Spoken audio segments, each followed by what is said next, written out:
What's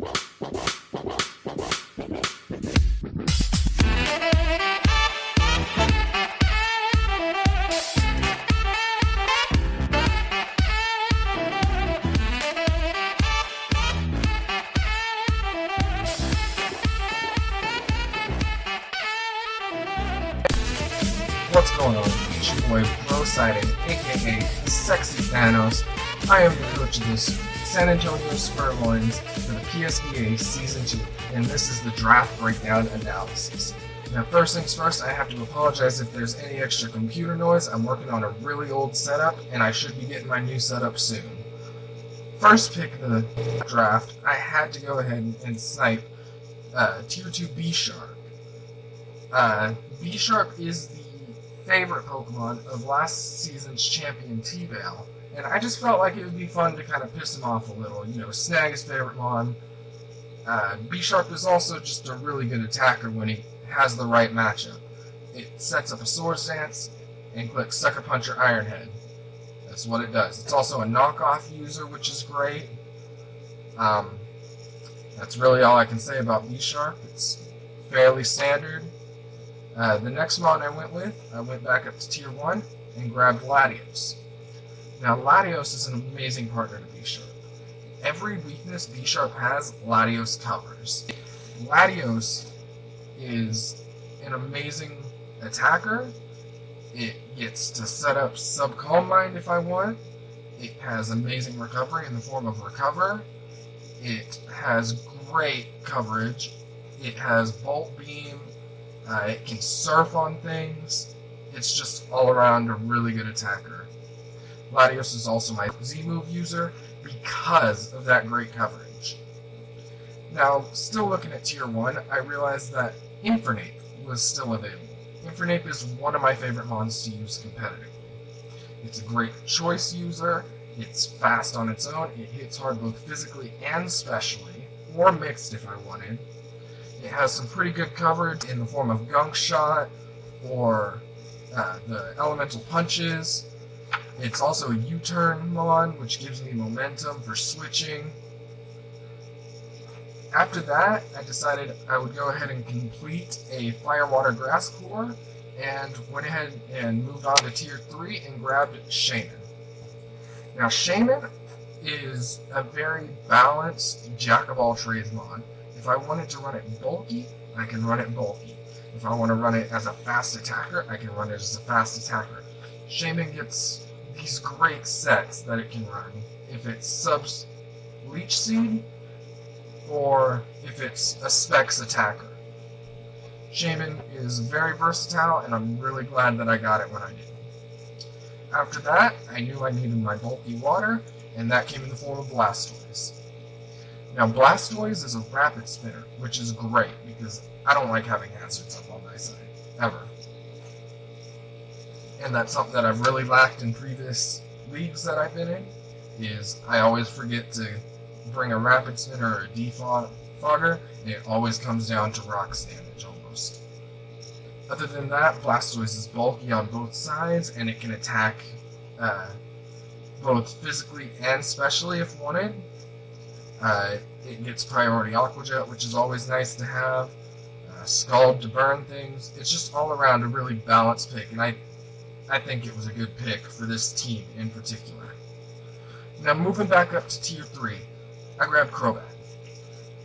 Hi, Reggie. Sorry I had to snipe you.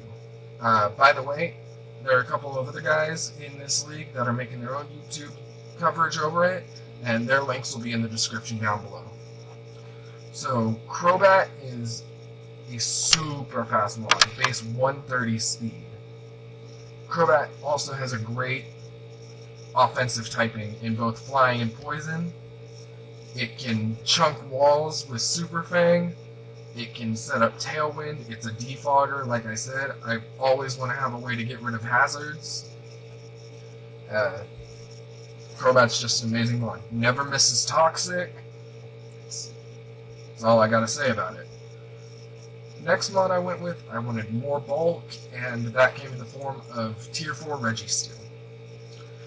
Now I went with Registeel because It's bulky on both sides. Both its physical and special defense are equal, along with the steel typing is amazing. It also has equal physical and special attacks, which not many people notice. Registeel is a rock setter along with Shaman. That gives me just more chances, more opportunities to set up rocks.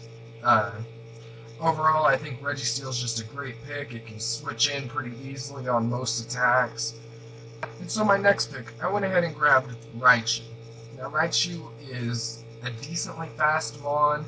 It's got decent attack stats, but the main reason I grabbed Raichu was for its coverage. Raichu gets Surf, Grass Knot, it can fly, it gets Extreme Speed, it's got Volt Switch. It has this good move pool that makes it an amazing Z-move user, and that's why I grabbed Raichu, is because while Latios is a good Z-move user, I believe that Raichu could be a great Z-move user if I use it correctly. Now after Raichu, I wanted to grab a physically defensive mon.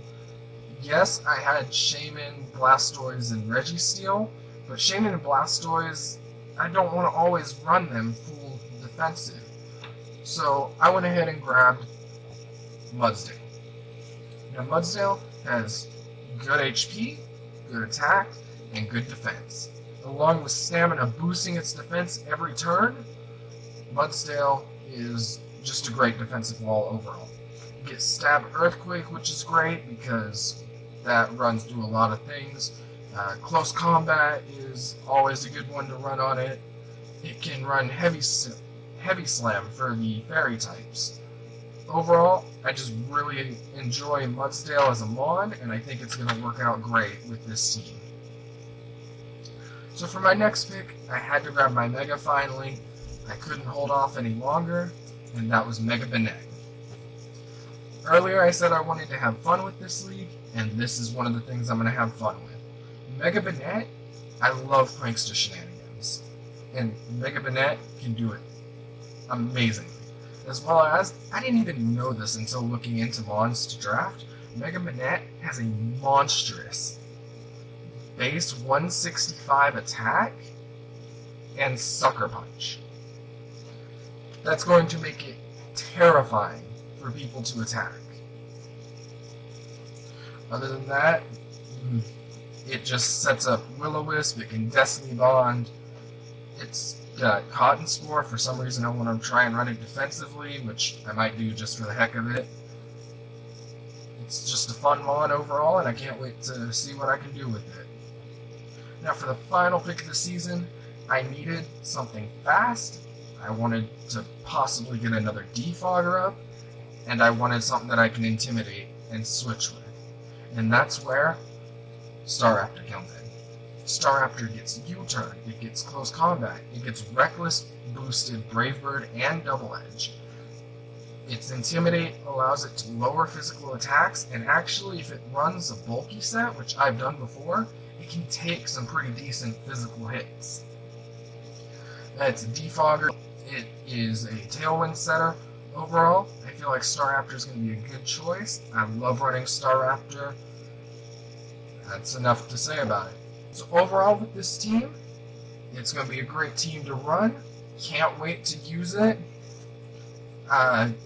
Matches start on December 31st. Check out the description down below for everybody who's posting their battles. And I'll see you when I see you. Peace.